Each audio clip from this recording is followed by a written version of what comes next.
কেন, স্বামী কি করে আপনাকে? স্বামী ভাই মারধর করে, বিয়ে হয়েছে 2 মাস হয়েছে, খুব মারধর করে, শ্বশুর শাশুড়ি মারধর করে, যৌতুক দিতে পারি না, শুধু বলে যৌতুক নিয়ে আসো। আমার তো বাবা মা নাই, আমি আমার খালার কাছে মানুষ হয়েছি, এখন শুধু বলে যে 1 লাখ টাকা নিয়ে আসো, 1 লাখ টাকা নিয়ে আসো, দোকানে মারধর। আমি তো সেই টাকা কোথায় পাবো? এর জন্য খুব মারধর করে আমি বাসায় থেকে পালা আসছি। বাসা থেকে পালাই আসছেন টাকার জন্য মারধর করে? হ্যাঁ, অনেক মারধর করে। আপনার কি ছেলে মেয়ে আছে? না, আমার কোনো মেয়ে নাই। কোনো ছেলে মেয়ে নাই? না, ছেলে মেয়ে নেই। আচ্ছা, বিয়ে হয়েছে কতদিন হয়েছে আপনার? বিয়ে হয়েছে তাও তো 1.5 বছর হয়ে গেছে। 1.5 বছর হয়েছে। আচ্ছা, আপনার স্বামী করে কি? আমার স্বামী মুদি দোকান। মুদির দোকান করে? কেন আপনার স্বামী আপনার কাছে যৌতুক চায় কেন? বিয়ের আগে কি এটা দেখে নাই? আমি বলছি বিয়ের আগে, আমার খালাও বলছে যে ওর বাপ মা নাই, আমার কাছে মানুষ হয়েছে, আমি খুব কষ্টে মানুষ করছি, ওনার কাছে কিছু টাকা পয়সা চায় না। তারপরেও 30,000 টাকা জায়গা বন্ধক দিয়ে আমার খালা তারা দিতে বিয়ের সময়। তখন বলছে যে আমি কিছুই জানি না, শুধু মেয়েরেই আমি জানি। কিন্তু এখন ভাই আস্তে আস্তে আমার শাশুড়ি শ্বশুর কোন এখন আমার গায়ে হাত তুলে মারধর করে, খুব আমার স্বামী আমার মারধর করে। এখন বলতেছে যদি টাকা যদি না আসে তাহলে এবার তো আমার মাইরাই ফেলাইবে। আচ্ছা, এখন 1 লক্ষ টাকা না দিলে আপনাকে মেরে ফেলবে, এই তো? এরকম হুমকি দিয়েছে আপনাকে? হ্যাঁ। আচ্ছা, তো আপনি ইউটিউবের সামনে কেন আসছেন? ইউটিউবের সামনে আসছি, তার কাছে আর যাবো না, তাকে আমি তালাকনামা পাঠিয়ে দিছি। এখন আমি ইউটিউবের সামনে আসছি, কেউ যদি আমার জানাচ্ছে যদি আমার বিয়ে করে তাহলে আমি বিয়ে করবো।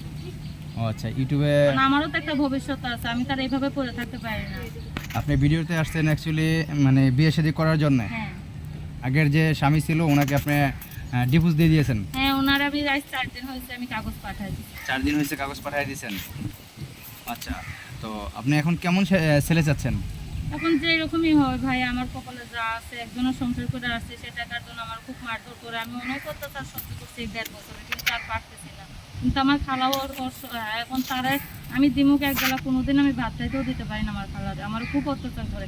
তারপর আমি সহ্য করতে না পাই, তার আমি বাধ্য হয়েছি আমি তালাক দিতে।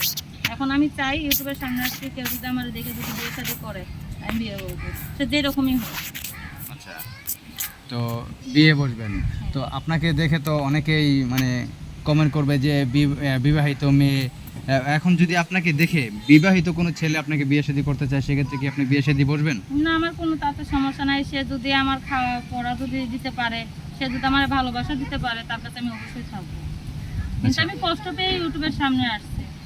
আপনি মেইনলি চাচ্ছেন আপনি একটা মনের মতো মানুষ, আর যে কিনা আপনাকে ভালোবাসতে পারবে, কোনো টাকা পয়সা দাবি করবে না, কোনো যৌতুক চাইবো না, এমন একটা স্বামী চাচ্ছেন আপনি? হ্যাঁ, হ্যাঁ, এরকম।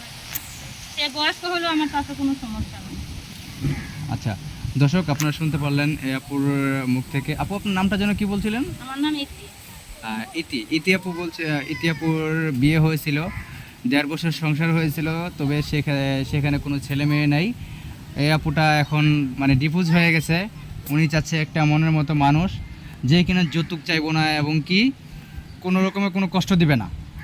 উনি গরিব ঘরের মেয়ে, ওনার বাবা নেই, মা নেই, উনি ওনার খালার কাছে বড় হয়েছেন। তো কোনো দর্শক ভাই যদি দেখে এই আপুটাকে ভালো লাগে, অবশ্যই এই আপুর সাথে যোগাযোগ করবেন। আর কেউ আজে বাজে কথা বলার চেষ্টা করবেন না। এই আপুটার সাথে যোগাযোগ করতে হলে এই যে নাম্বারটা দেওয়া হচ্ছে, নাম্বারটা আমি বলে দিচ্ছি। নাম্বারটা দাও, এটাই। নাম্বারটা হলো 018369406664। নাম্বার ঠিক আছে? হ্যাঁ, নাম্বার ঠিক আছে। নাম্বারটা আবারও বলে দিচ্ছি, 018369406664। তো ভাই, দর্শক, আপনাদের কাছে আমার একটাই অনুরোধ, আমি একটা এতিম, আমার বাবা মা নাই, আমার কেউ নাই, আমার খালা ছাড়া, সেও খুব অসহায়। আমি এখন আপনাদের কাছে খারাপ মাইন্ডে আপনারা কেউ নেবেন না, আমি খারাপ না, আমি কষ্ট করেই এখানে আসছি যে আমি একটা মনের মতন মানুষের জন্য। আমি অনেক কষ্ট পেয়ে এখানে আসছি, আমি না আসতাম না। তো দর্শক সবাই ভালো থাকবেন, অন্য কোনো ভিডিওতে আবার দেখা হবে। আল্লাহ হাফেজ।